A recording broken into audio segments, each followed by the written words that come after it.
Ito na yung mga sisiw mga ka-farmers natin. Ito ay nasa 180 heads.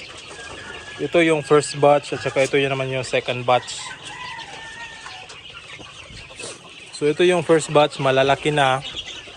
Unti-unti na nating ma-identify yung mga lalaki at babae. So siguro by next week, isi-separate na natin yung mga babae at saka lalaki dito.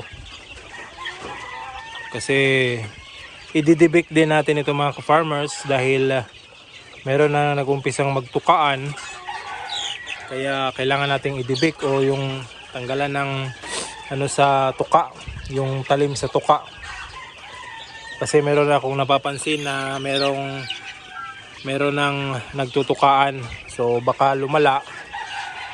So yan yung kinakain nila. Feeds at saka itong tubig. So yan lang. Hindi lang ako naghahalo ng vitamins dito mga ka-farmers. Same dito sa kabila. Feeds lang din. Tapos yung plain tubig. So yung tubig na yan, sa umaga, pinupuno ko na yan, pati ito. Pinupuno ko na yung lalagyan nila ng tubig. Sa hapon, hindi na ako nagpapalit. Pwede na lang kung madumi yung kanilang inuman, dyan, pinapalitan ko. Pero kung hindi naman, hindi ko na pinapalitan kung meron pang sobra. At saka, umaga at hapon lang ako nagbibigay ng patuka sa kanila. So yan no. So far mga ka-farmers, napakagandang pagmasdan yung mga sisiw natin. Healthy sila. Yan o. So meron pa akong third batch na ilalagay dito. At meron na naman akong namisa ngayon. So konti lang yung namisa ngayon, pero at least meron.